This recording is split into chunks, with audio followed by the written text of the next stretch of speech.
नमस्कार दोस्तों उधम सिंह एक महान क्रांतिकारी और स्वतंत्रता सेनानी थे जिनके दिल में सिर्फ और सिर्फ देश प्रेम की भावना और अंग्रेज़ों के प्रति अगम्य क्रोध भरा हुआ था। इन्होंने प्रतिशोध की भावना के फलस्वरूप पंजाब के पूर्व राज्यपाल माइकल डायर की हत्या कर दी थी। उधम सिंह 13 अप्रैल 1919 के दिन दिल दहला देने वाली घटना में करीब 1000 से अधिक निर्दोष लोगों की शव यात्रा देख ली थी। तभी से उनको गहरा आघात हुआ और उनके अंदर आक्रोश की भावना जागृत हो गई। फिर क्या था, उन्होंने अपने निर्दोष देशवासियों की मौत का बदला लेने के लिए संकल्प कर लिया। उन्होंने अपने संकल्प को अंजाम दिया। फिर उसके बाद वह शहीद-ए-आज़म सरदार उधम सिंह के नाम से भारत सहित विदेशों में भी प्रसिद्ध हो गए। आइए जानते हैं इस महान क्रांतिकारी और स्वतंत्रता सेनानी के बारे में। दोस्तों, उधम सिंह जी का जन्म 26 दिसंबर 1899 में पंजाब के संगरूर जिले के सुनाम में हुआ था। उधम सिंह ने 1918 में अपनी मैट्रिक की पढ़ाई पूरी कर ली थी। दोस्तों, 1919 में हुए जलियांवाले बाग में अकारण निर्दोष लोगों को अंग्रेज़ों ने मृत्यु के घाट उतार दिया था।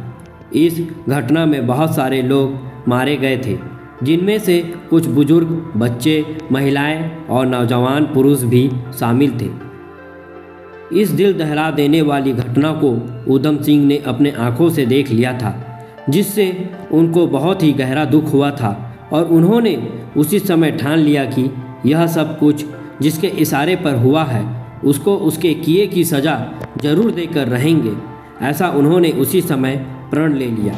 उधम सिंह ने अपने द्वारा किए गए संकल्प को पूरा करने के मकसद से उन्होंने अपने नाम को अलग अलग जगहों पर बदला और वे दक्षिण Africa, Zimbabwe, Brazil, America, Nairobi जैसे बड़े बड़े देशों में अपनी यात्राएं की।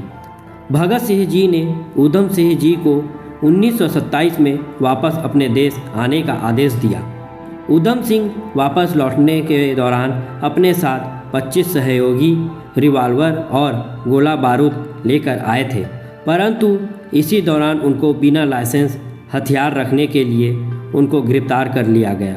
उन्होंने अगले 4 साल जेल में ही व्यतीत किए, सिर्फ यही सोचकर कि वह बाहर निकलकर जनरल डायर के द्वारा किए गए दंडनीय अपराध का बदला अपने देशवासियों के लिए लेकर रहेंगे। दोस्तों, 1931 में जेल से रिहा होने के बाद वे अपने संकल्प को पूरा करने के लिए कश्मीर गए। फिर कश्मीर से वे भागकर जर्मनी चले गए। 1934 में उधम सिंह लंदन पहुंच गए और वहां पर उन्होंने अपने कार्य को अंजाम देने के लिए सही समय का इंतजार करना शुरू कर दिया। भारत का यही वीर पुरुष जलियांवाले बाग के 21 साल बाद 13 मार्च 1940 को रॉयल सेंट्रल एशियन सोसाइटी की लंदन के कास्टन हॉल में बैठक थी, जहां माइकल डायर को उसके किए का दंड देने के लिए तैयार बैठा था। जैसे ही बैठक का वक्त समीप आया, वैसे ही उधम सिंह ने आगे बढ़कर जनरल डायर को मारने के लिए 2 गोली दाग दिए, जिससे जनरल डायर की घटनास्थल पर ही मृत्यु हो गई।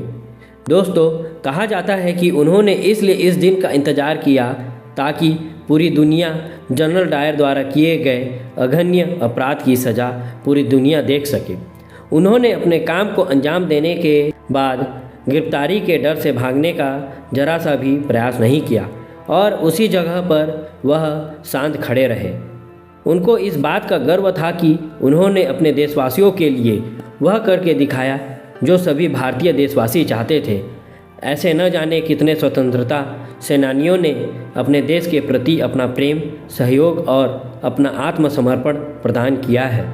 जनरल डायर के मृत्यु का दोषी 4 जून 1940 को उधम सिंह को घोषित कर दिया गया।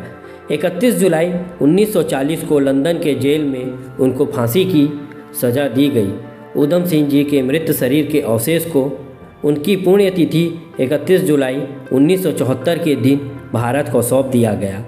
उधम सिंह जी की अस्थियों को सम्मानपूर्वक भारत वापस लाया गया और उनके गांव में उनकी समाधि को बनाया गया। थैंक यू दोस्तों, जानकारी अच्छी लगी हो तो इस चैनल को सब्सक्राइब करें।